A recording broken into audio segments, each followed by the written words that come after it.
You know what the worst part about betrayal is? It's not the act itself. It's the moment you realize the person you trusted most had been planning your destruction while smiling at your breakfast table. I'm Maya Hartfield, and I'm about to tell you a story that still makes my hands shake when it rains. I'm 31 now, sitting in my Seattle loft with a mug of chamomile tea going cold between my palms. There's an envelope on my coffee table, thin, yellow with age at the edges, covered in handwriting I used to know better than my own. After 14 years of absolute silence, my older brother wants to see me, says he's getting married, says he wants me there, says we're the only family each other has left. Funny how people remember you exist when they need something. But to understand why that envelope has been sitting there unopened for 3 days, I need to take you back. Back to November 2010, when I was 17 years old and still believed that family meant safety. Back to the night everything I thought I knew turned out to be a carefully constructed lie. It was a Tuesday. I remember because Tuesdays were always my favorite. My best friend Zara had drama club, which meant I could walk home slowly, headphones in, just me and the autumn leaves, and whatever indie song was stuck in my head that week. I was thinking about college applications, about finally getting out of that house and starting fresh somewhere nobody knew my name or my history. I had no idea that in less than 3 hours I'd be standing in a police station at midnight, wrapped in a blanket that smelled like cigarettes and fear, trying to explain to a detective why I'd been found wandering downtown with no jacket and no shoes, and absolutely no memory of how I got there. The moment I walked through our front door that Tuesday afternoon, something felt wrong. The air had that electric quality it gets right before a thunderstorm. Thick and waiting. My mother was supposed to be at her book club. My brother Ethan was supposed to be at football practice. But both of them were home, standing in our living room like actors waiting for their cues. Mom's face was blotchy and red. She'd been crying, which was unusual because Diane Hartfield didn't cry. She compartmentalized. She handled things. She kept up appearances even when our father left us for his 24-year-old dental assistant when I was 12. Ethan stood behind her, his arms crossed over his chest. He was 21 then, home from college for the semester because he'd needed a break. That's what Mom told everyone. The truth was, he'd been expelled for reasons nobody would tell me, and he'd been living in our basement ever since, playing video games and occasionally emerging for meals like some kind of resentful cave creature. I barely got my backpack off my shoulder before Mom started in. "Maya, we need to talk." Those 4 words. Has anything good ever followed those 4 words? I set my bag down slowly. "Okay, what's going on?" She was gripping her phone so tightly her knuckles had gone white. "I got a very disturbing call today from the school counselor." My stomach dropped. "Mrs. Patterson? She says you've been selling prescription medications to other students. She says multiple people have come forward. She says there's evidence." The world tilted sideways. "What? No. Mom, that's insane. I don't even know where you'd get prescription drugs to sell. That's completely—" "They found pills in your locker, Maya." I actually laughed. It was such an absurd statement that laughter was the only possible response. "That's impossible. I don't have pills in my locker. Someone made a mistake." The school conducted a random locker search this afternoon. Mom's voice was getting higher, more brittle. "They found a bag of Adderall and Xanax hidden in your gym shoes. 60 pills, Maya. 60. Then someone put them there, because they're not mine." My voice was rising now, too, panic creeping in around the edges. "Mom, you know me. You know I wouldn't do this." Ethan spoke for the first time. His voice was soft, sad, perfectly calibrated. Maya, it's okay to ask for help. We just want to understand why you're doing this. I whirled on him. I'm not doing anything. This is crazy. The counselor also mentioned you've been acting differently lately, Mom continued, like she hadn't heard me. Withdrawing from friends, spending more time alone, mood swings. I've been stressed about college applications. That's literally what every senior does. But I could see it in her eyes. She'd already decided. The verdict was in before I'd even walked through the door. My own mother was looking at me like I was a stranger, like I was someone she needed to fix or contain, or possibly fear. We're getting you help, she said quietly. Dr. Rosen has a spot available at Clearwater Behavioral Center. It's a residential program for troubled teens. 30 days. You'll get counseling, structure, a chance to... You're sending me to rehab? My voice cracked. For drugs I don't have? For a problem I don't have? It's not rehab, it's a treatment facility. Mom, please, please just listen to me. I didn't do this. I swear on Dad's grave. I swear on everything. Those pills aren't mine. We didn't have a Dad's grave. He was alive and well in Sacramento with his new wife and their toddler twins. But the invocation of something sacred seemed necessary, even if the sacred thing was fictitious. Mom's face softened for just a second. I thought maybe I'd gotten through. Then Ethan stepped forward. Mom, I need to tell you something else. He sounded reluctant, pained, like whatever he was about to say was hurting him. Oscar-worthy performance, really. I've been covering for Maya for months. She asked me to keep quiet, said she'd stop, but I found these in her room last week. He pulled out his phone and showed Mom a photo. I couldn't see it from where I was standing, but Mom's face went completely white. Those are text messages between Maya and someone named Jay. They're talking about prices, meeting times, quantities. Ethan's voice was so gentle, so concerned. I took screenshots because I was worried. I was going to talk to you this weekend, but then the school called and I realized I couldn't protect her anymore. Let me see that. I reached for the phone, but Ethan pulled it back. I think we should keep this for the authorities, he said softly. Authorities.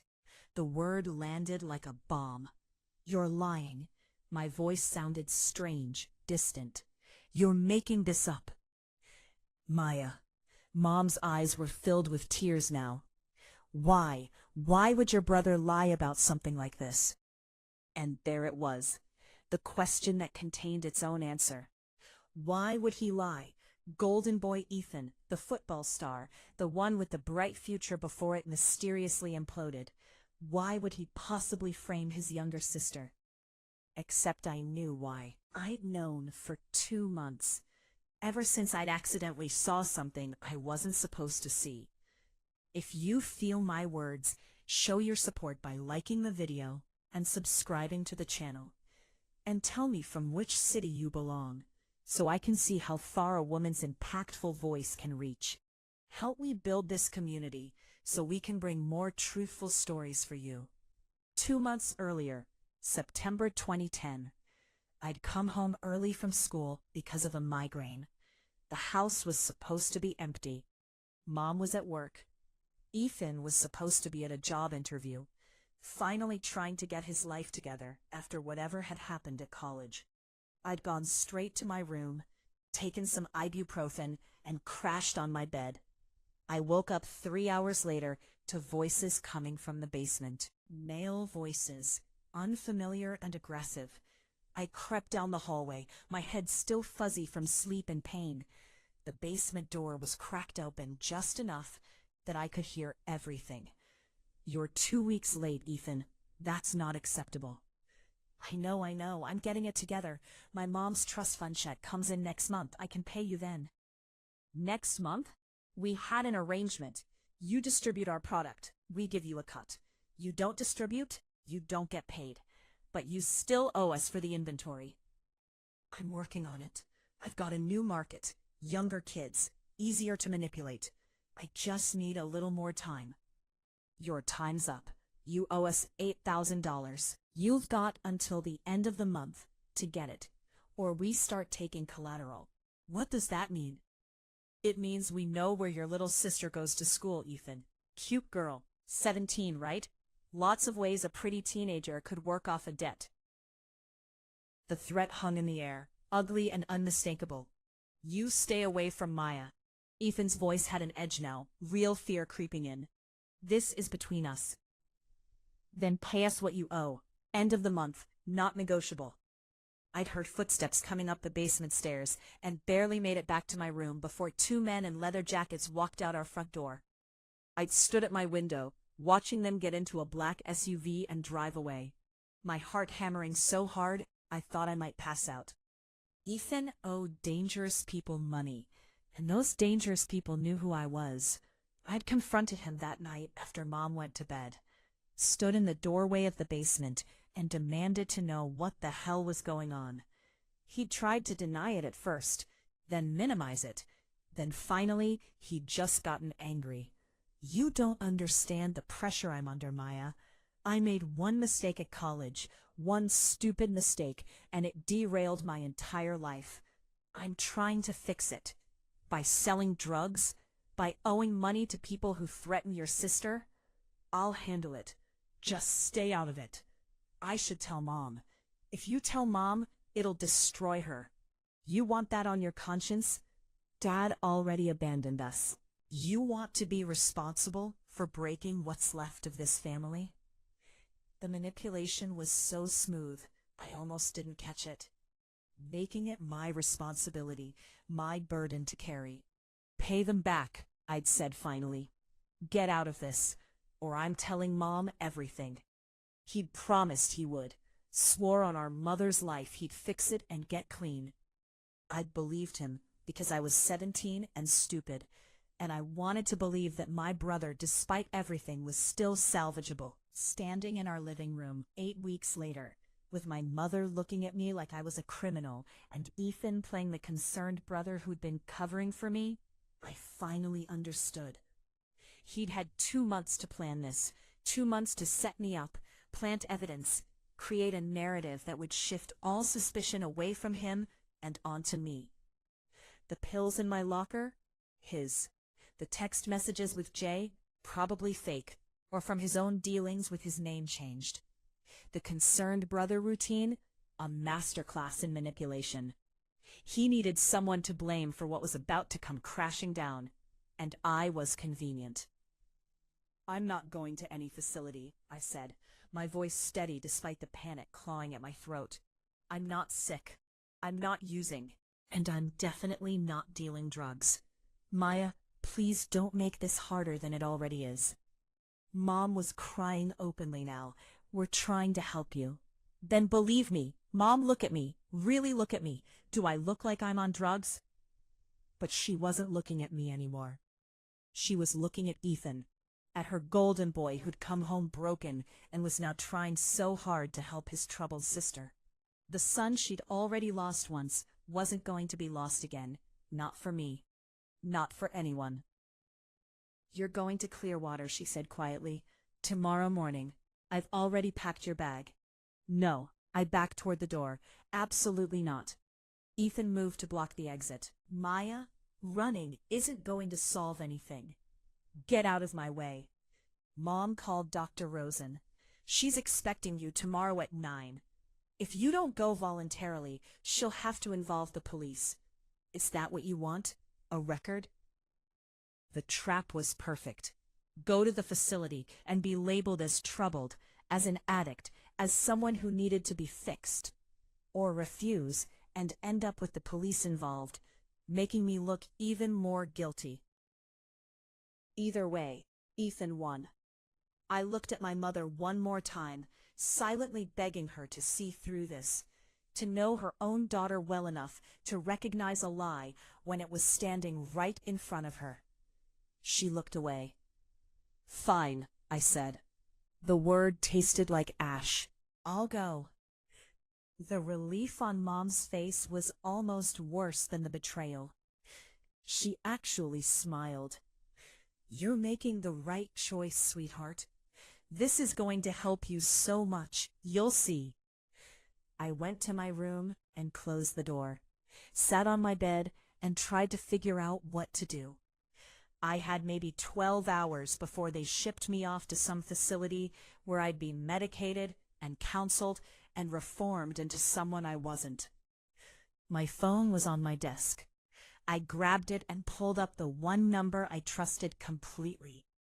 Sarah answered on the second ring. "Hey, how was the walk home?" "I need your help." My voice was shaking. "Something really bad is happening." I told her everything. The accusations, the pills, Ethan's setup, the facility they wanted to send me to. She listened without interrupting, which was one of the 1,000 reasons I loved her. When I finished, there was a long pause. "Okay," she said finally. "Here's what we're going to do." Sarah Patel had been my best friend since we were 8 years old, bonding over a shared hatred of dodgeball and a shared love of fantasy novels.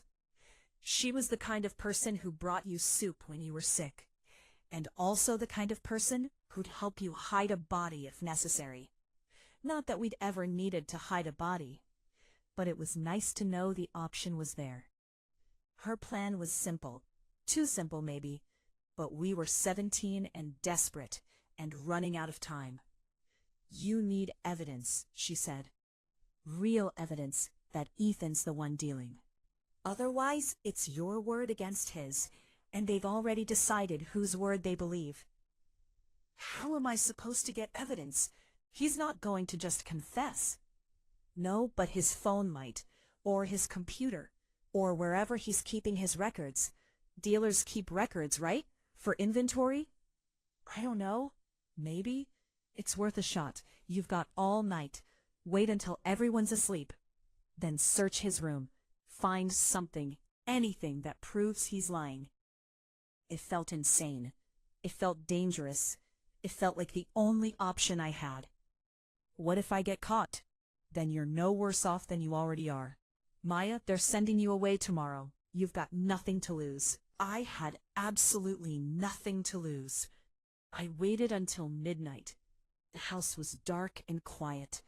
Mom had gone to bed at 10, exhausted from crying and making phone calls to tell relatives about my situation.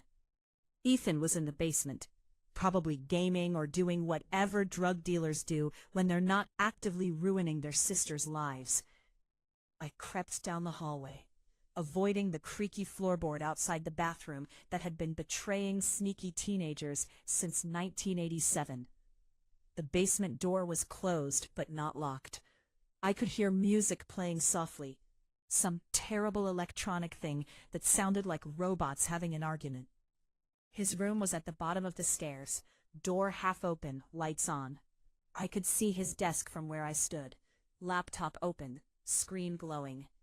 This was the stupidest thing I'd ever done. This was also the only thing I could do. I took a breath and started down the stairs.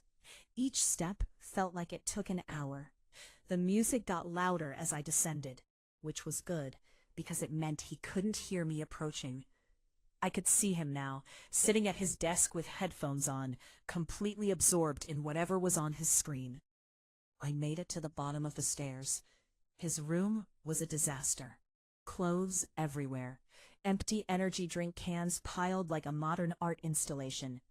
The distinctive smell of someone who'd forgotten that showers were a daily activity. I needed to get to his desk, needed to see what was on that laptop. I took one step into his room. The floorboards screamed. Ethan spun around, ripping his headphones off. For a second, we just stared at each other. Then his face hardened. "What are you doing down here?" "I need to talk to you." My voice came out steadier than I felt. "About what you did today." "I didn't do anything. I told Mom the truth. You planted those pills in my locker. You faked those text messages. You're setting me up to take the fall for your dealing." He stood up, and I was reminded that he was 6 feet tall, and I was 5'4", that he'd played football, and I'd played clarinet in the school band, that physically I had no advantage here whatsoever. You're paranoid, Maya. That's probably a symptom. They'll help you at Clearwater. I know about the men who came here in September. I heard everything. You owe them money. And now you're trying to frame me so you can, what? Make me look like the problem child while you keep doing whatever you're doing? Something flickered across his face. Surprise, maybe? Or anger? Hard to tell. You don't know what you're talking about. Then prove it. Show me your phone. Show me your laptop. If you're innocent, you've got nothing to hide, right? Get out of my room. Not until you tell me the truth. He moved faster than I expected, grabbed my arm hard enough to hurt, and started pulling me toward the stairs. I said, "Get out." I tried to pull free. "Let go of me." You're going to that facility tomorrow, and you're going to get the help you need, and this whole mess is going to go away. So stop making things harder for everyone. The only mess is you. You're the one dealing drugs. You're the one who got kicked out of college. You're the one who... He shoved me. I wasn't expecting it. Lost my balance, stumbled backward, reached for something to catch myself on, and found nothing but air. The stairs were carpeted, which probably saved my life. I rolled more than fell, my shoulder hitting each step, my head bouncing once, twice, and then everything went fuzzy and strange. I lay at the bottom of the stairs, staring up at the ceiling, trying to remember how to breathe. Ethan appeared above me, backlit so I couldn't see his face. "Maya? Oh my God. Maya, are you okay?" His voice sounded far away. Everything sounded far away. "I'm calling 911. He pulled out his phone, and I tried to tell him not to, tried to say I was fine, but my mouth wasn't working right. The next few hours were a blur. Paramedics arriving, Mom crying, being loaded into an ambulance. The hospital, bright lights, people asking me questions I couldn't quite answer. "Can you tell me your name?" "Maya, Maya Hartfield." "Do you know what day it is?" "Tuesday, November, I think." "Can you tell me what happened?" "I fell. I was in the basement, and I fell down the stairs." "Were you alone?" And there it was, the critical question, the one that would determine everything. I looked past the doctor to where my mother stood in the doorway, her face pale and terrified, and behind her, barely visible in the hallway, Ethan watching me with an expression I couldn't read. If I told the truth, would anyone believe me? I was the troubled daughter who'd been caught with pills in her locker. He was the concerned brother, trying to help. Who would they believe? I was alone, I heard myself say. Just clumsy, missed a step. The doctor didn't look convinced, but he let it go. They ran tests, did x-rays, determined I had a mild concussion and some spectacular bruising, but nothing broken. They wanted to keep me overnight for observation. Mom sat beside my hospital bed, holding my hand like I was fragile. "You scared me so much, sweetheart." "I'm okay." Dr. Rosen called. She said, "Given your injuries, we should postpone Clearwater for a few days. Let you recover first." A few days. It wasn't much, but it was something. "Mom, I need to tell you something." "What is it, honey?" I opened my mouth to confess everything. The setup, Ethan's dealing, what really happened in the basement. Then I saw his shadow in the doorway again, watching, waiting. "Never mind. I'm just tired." She kissed my forehead and left to get coffee. The moment she was gone, Ethan appeared in her place. "That was smart," he said quietly. "Saying you were alone. Get away from me." "I didn't mean to push you. You startled me. I just reacted." "You're lying. You're a liar and a dealer and you're going to keep your mouth shut." His voice was pleasant, conversational. "Because if you tell anyone what really happened tonight, I'll make sure everyone knows about your suicide attempt." My blood went cold. What? You were so distraught about being sent to Clearwater that you threw yourself down the stairs. That's what I'll tell people. And who will they believe? The troubled drug dealer or the concerned brother? You're insane. I'm practical. You're a problem, Maya. You've always been a problem. Too smart, too observant, too inconvenient. So you're going to go to Clearwater, and you're going to stay there for 30 days, and you're going to keep your mouth shut about me. And when you get out, if you still want to be part of this family, you'll continue keeping your mouth shut. Understood? I stared at him. This person who shared my DNA, who I'd grown up with, who used to build blanket forts with me when we were kids. He'd become someone I didn't recognize, someone dangerous. Why are you doing this? Because I can, he smiled. Get some rest, little sister. You've got a big day ahead of you. He left. I lay there in the dark, my head throbbing, my whole body aching, and tried to figure out what to do next. I fell asleep without finding an answer. When I woke up, it was 3 a.m, and there was a police officer sitting beside my bed. Her name was Detective Sarah Morrison. She was in her 40s, with kind eyes and a no-nonsense expression that reminded me of my 5th-grade math teacher, the one who'd actually cared whether we learned long division. "Maya Hartfield," she said quietly, "I'm sorry to wake you. I need to ask you some questions."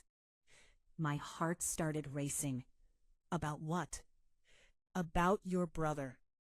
For a wild second, I thought she knew everything, thought maybe justice actually existed, and someone had finally seen through Ethan's act.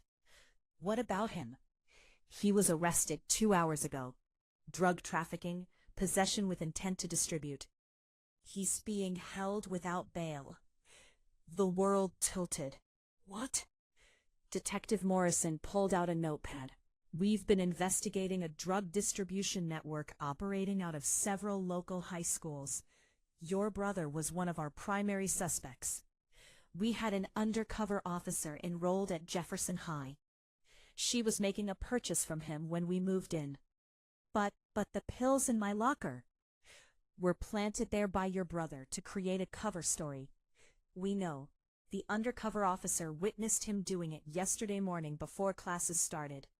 She reported it immediately, but we needed to catch him in an actual transaction before we could make an arrest. The locker plant gave us grounds for a search warrant for his residence. We found enough evidence in his basement room to put him away for a long time. Couldn't process what she was telling me. Your mother has been informed," Detective Morrison continued. "She's with her lawyer now. She asked me to tell you that she's sorry, that she should have listened to you. Too little, too late, but still something. The school has been notified that you were falsely accused. The pills found in your locker have been traced back to your brother's inventory. You're completely cleared. No charges, no record, no Clearwater Behavioral Center." I started crying. 2 days of terror and betrayal and fear just poured out of me in ugly, gasping sobs. Detective Morrison handed me a tissue box and waited patiently for me to compose myself.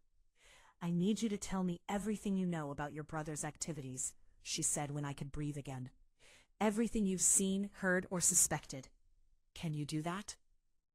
So I told her about the men in September, about the threats, about Ethan's expulsion from college and his increasingly desperate behavior, about the basement confrontation and how I'd ended up at the bottom of the stairs. She took notes, asked clarifying questions, and never once looked at me like I was lying or exaggerating or being dramatic. When I finished, she closed her notepad. "You've been very helpful. This corroborates what we already knew and adds some important context. Your brother is going to prison, Maya. What he did to you, the way he manipulated your mother and tried to destroy your life, that's all going to come out in trial. Are you prepared for that?" I asked. Was I prepared for my family's dysfunction to become public record?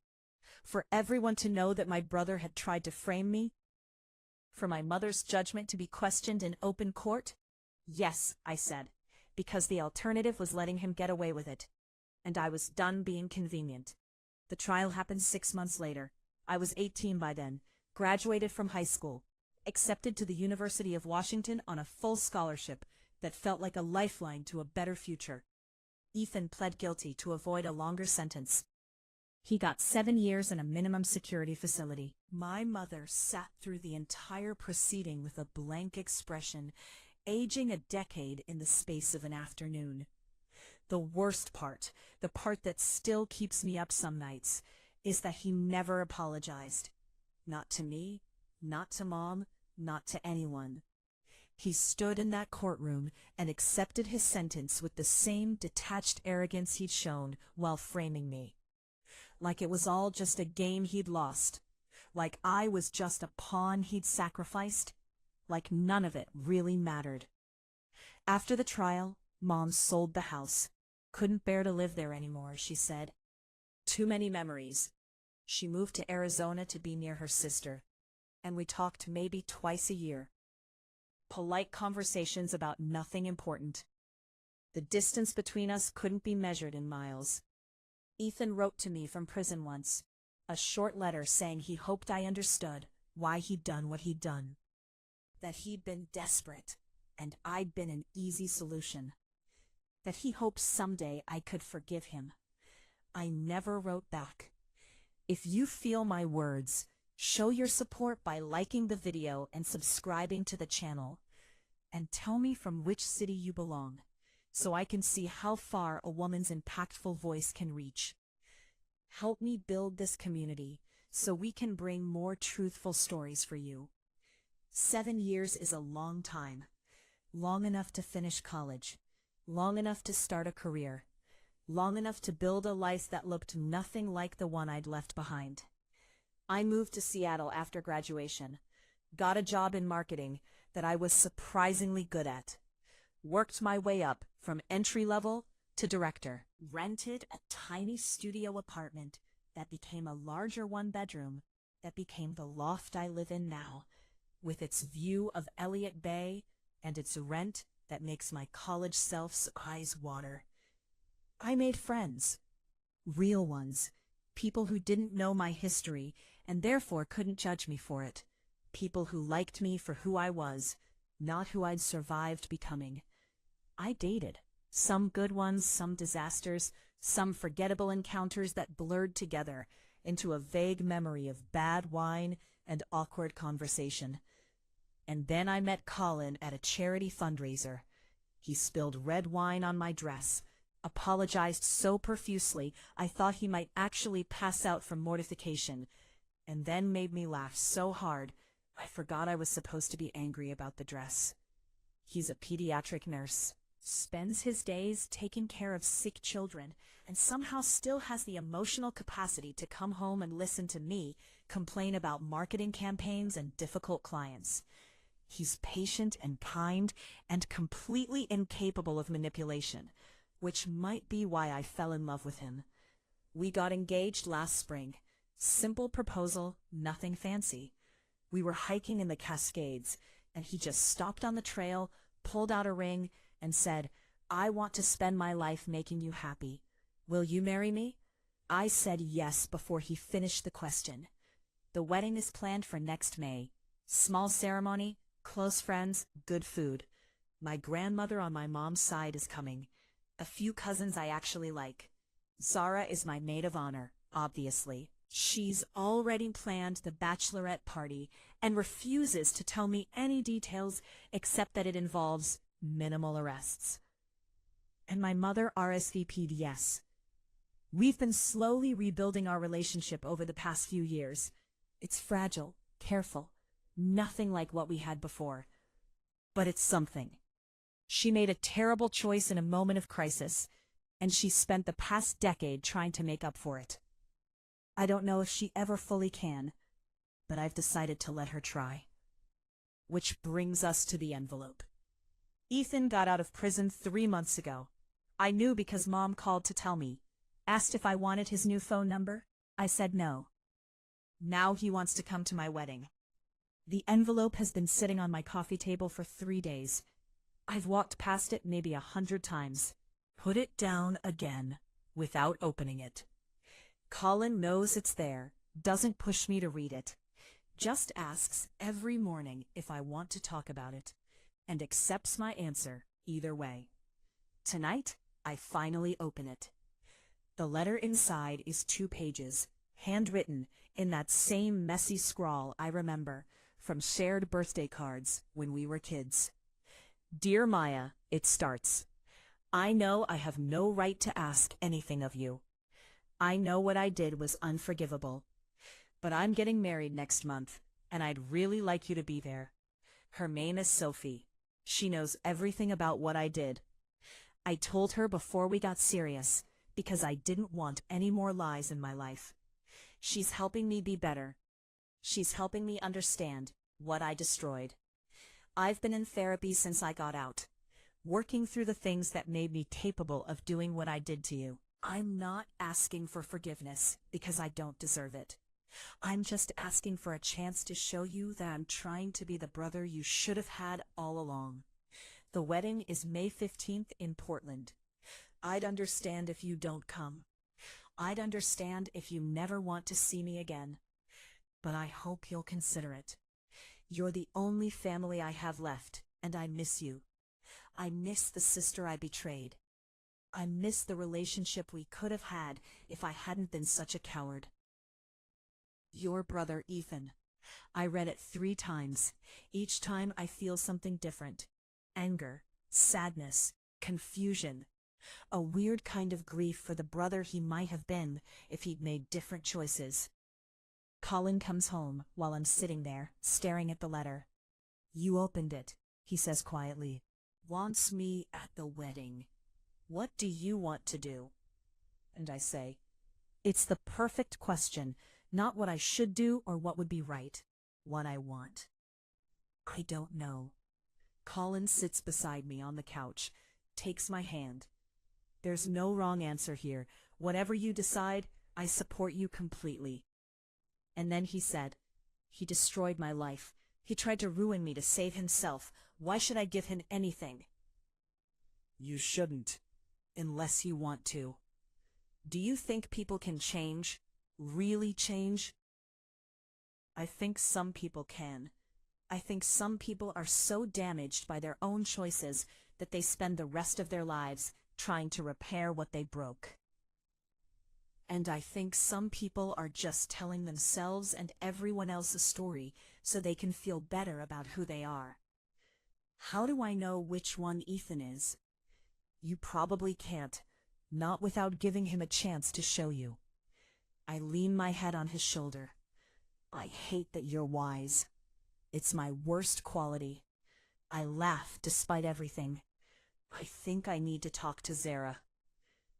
Good idea. She's been texting me asking if you've opened it yet. Of course she has. I call Zara. She answers on the first ring. Did you open it? How did you know? Colin has terrible poker face. What did it say? I read her the letter. She's quiet for a long moment. Do you think he means it? She finally asks. I don't know. Part of me does.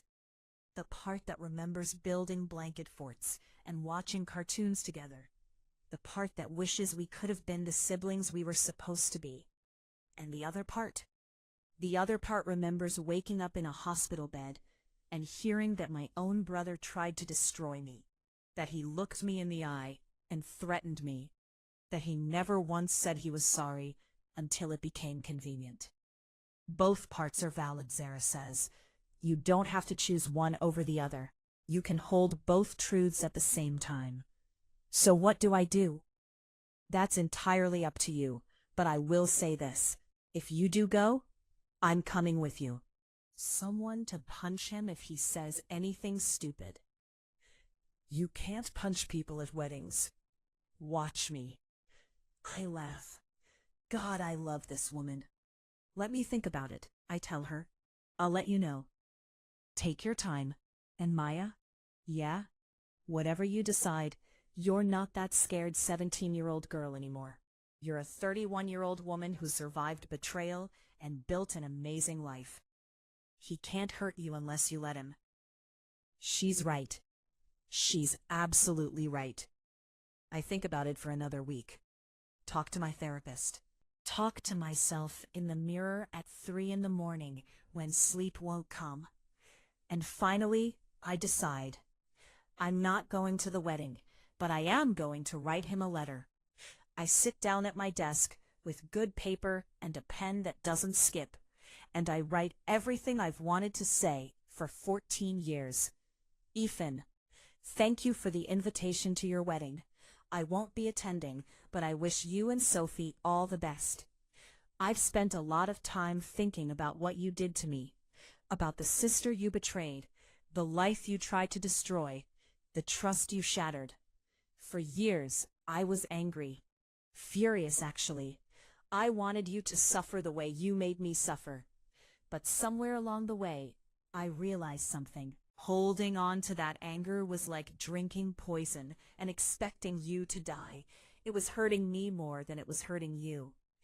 So, I'm letting it go, not for you, for me. I don't forgive you. I don't know if I ever will. What you did was too deliberate, too cruel, too calculated to simply erase with an apology and some therapy sessions. But I also don't hate you anymore. I'm indifferent to you. And honestly, that feels like the biggest victory of all. You wanted to destroy me to save yourself. Instead, you destroyed yourself and made me stronger. I built a life you can't touch. I found love you can't taint. I created a future you're not part of. That's not punishment. That's just consequence. You say you're trying to be better. I hope that's true. I hope you build a life that makes you proud instead of ashamed. But that life won't include me. I'm not your redemption arc. I'm not your chance to prove you've changed. I'm not the sister who's going to welcome you back with open arms and pretend the past didn't happen. I'm just someone who shares your DNA and no longer shares your address or your last name or any obligation to participate in your healing journey.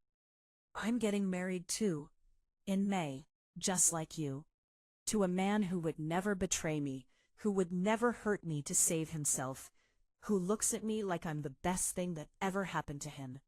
You won't be invited to that wedding, not out of spite, not out of revenge, simply because you don't belong there. You belong to a chapter of my life that's closed now. A painful chapter that taught me who I was capable of becoming. I'm grateful for the lesson, but I'm done with the teacher. I hope you find peace, Ethan. I hope you become the person you're trying to be. I hope your marriage is happy and your therapy is effective and your life is full. Just live it without me. Maya. I seal the letter and mail it the next day. Feel lighter immediately, like I've been carrying something heavy for too long, and finally set it down. 2 weeks later, my phone rings. Unknown number. I almost don't answer, but something makes me pick up. Maya? The voice is familiar, but older, rougher. Ethan, I got your letter. I wait for him to continue. I understand, he says finally. I don't like it, but I understand. You're right about everything. I can't erase what I did. I can't undo the damage. I can only try to be better going forward. Good luck with that. Maya, I just want you to know, I am sorry. Truly, deeply sorry. Not because it's convenient or because I want something from you. Just because it's true. Okay. That's it? Just okay? What else do you want me to say? That I forgive you? I don't. That I believe you'll change? I hope you do, but I won't be around to witness it. That we can have some kind of relationship? We can't. You didn't just burn it. You demolished it, salted the earth, and built a wall where it used to be. He's quiet for a long moment. I miss you. You miss who I used to be, the little sister who trusted you. That person doesn't exist anymore.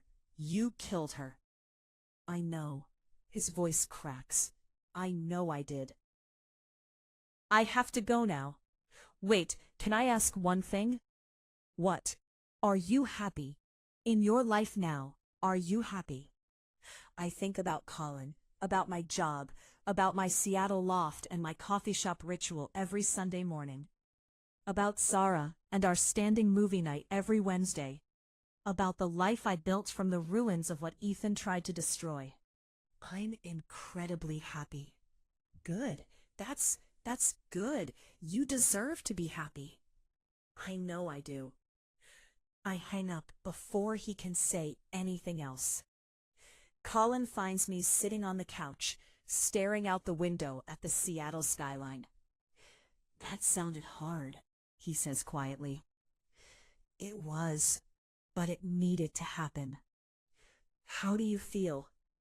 I turn to look at him. For the first time in 14 years, I actually feel free. He sits beside me, pulls me close. I'm proud of you. For hanging up on my brother? For protecting yourself, for choosing your own peace over his redemption. For knowing your worth. Have I mentioned lately that I'm marrying the right person? Not in the last 6 hours. I was starting to worry. I laugh and settle into his arms, watching the sun set over the water. My phone buzzes. Text from Zara.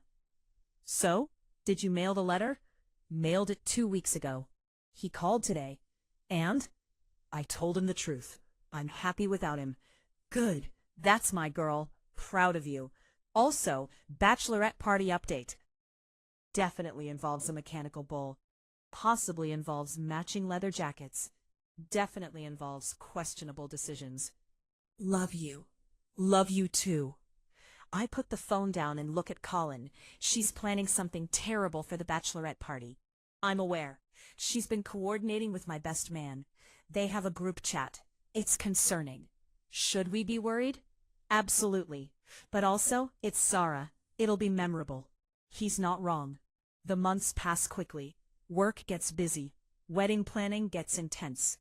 Zara's bachelorette party is indeed memorable and involves both a mechanical bull and matching leather jackets, and a series of decisions I'm choosing not to examine too closely.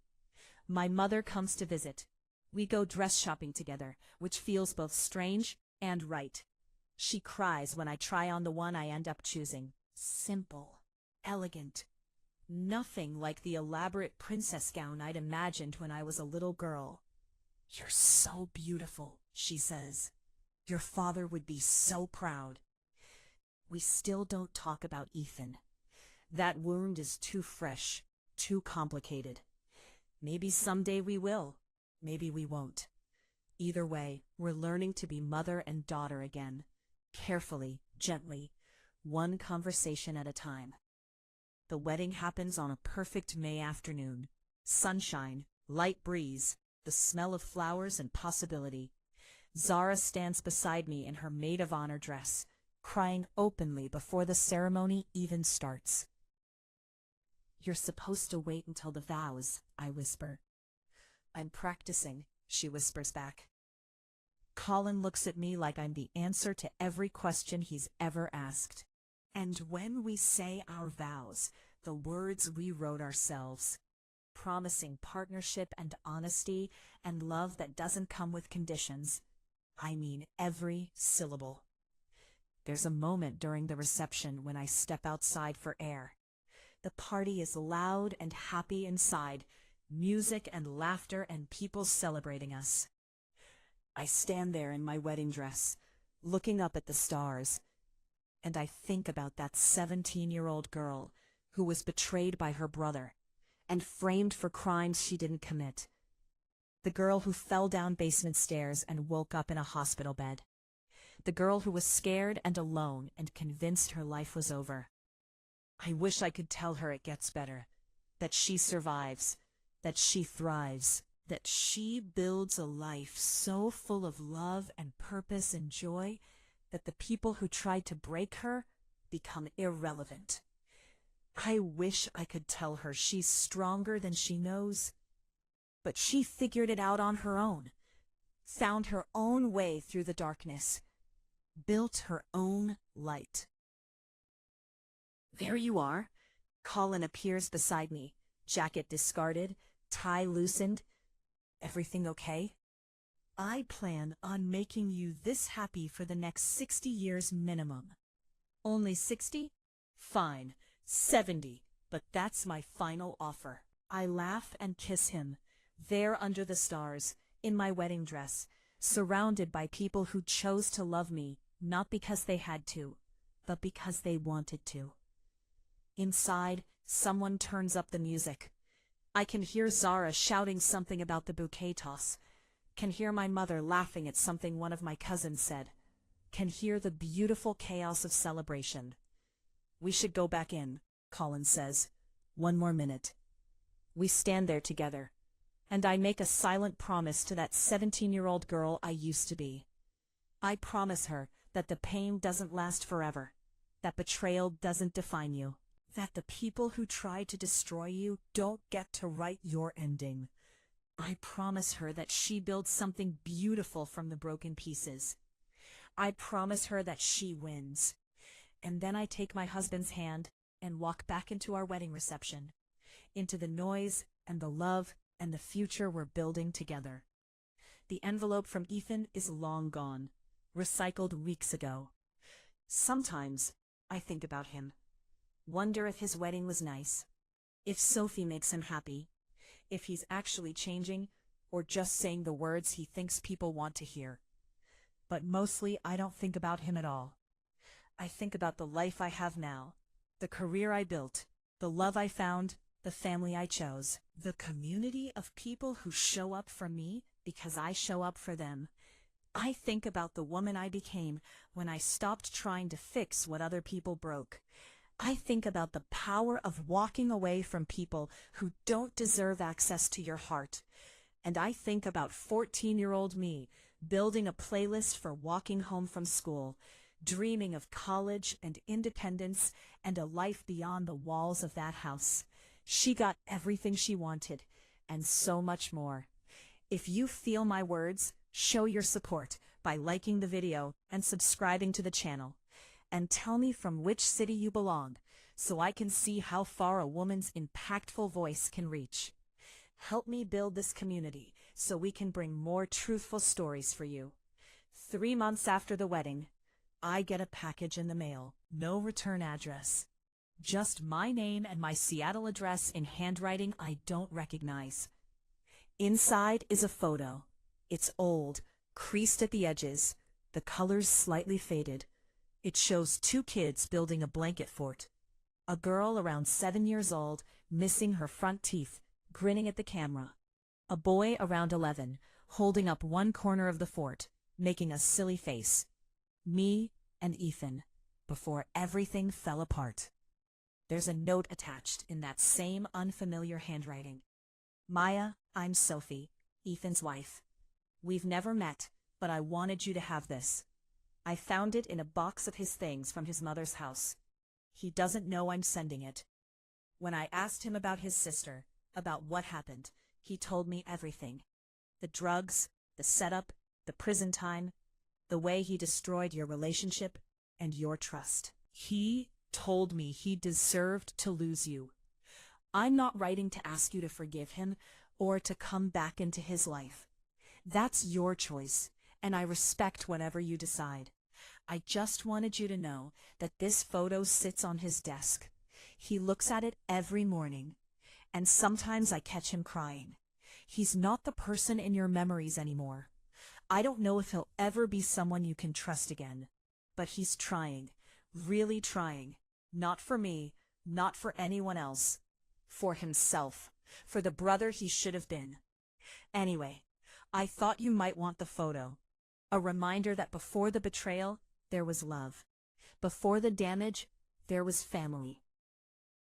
You don't have to do anything with this information. Just wanted you to have it. Wishing you all the happiness, Sophie. I stare at the photo for a long time. At those 2 kids who had no idea what was coming. Who thought blanket forts and cartoon marathons would last forever? Colin finds me at the kitchen table, holding the picture. "What's that?" he asks. I show him, tell him about the note. "How do you feel?" he asks. "I don't know. Sad, I guess, for what we could have been. But also relieved that I don't have to carry that anymore, that I get to choose what I do with this information." "And what are you going to do?" I look at the photo one more time. Then I walk to my desk, open the bottom drawer where I keep important things, and place it inside. Not hidden, not destroyed. Just there, part of my history, but not part of my present. I'm going to let it be, I say. Not forgiveness, not reconciliation, just acknowledgement that we used to be siblings, that there was love once, and that it's okay to mourn what was lost while still protecting what I've built. Colin nods. That seems wise. I learned it from you. Impossible. I'm not that wise. You're exactly that wise. He kisses my forehead. "Want to go get dinner? That new Thai place opened down the street." "Yes, let me grab my coat." As I'm putting on my jacket, my phone buzzes. Text from Zara. "Movie night tomorrow? I found this terrible horror film from the 90s that looks amazing." I smile and text back. "Absolutely. Bring snacks. Love you." Love you too. I look around my apartment, at the life I've built, the art on the walls that I chose, the furniture I picked out, the photos of people I love, people who love me back without conditions or manipulation. I think about that scared 17-year-old girl one more time, the one who thought her life was ending, who couldn't imagine surviving what her brother had done. And I wish I could tell her just one thing. You don't just survive, you flourish. You become someone he could never destroy, never diminish, never define. You become exactly who you were meant to be. And that, more than anything, is the sweetest victory of all.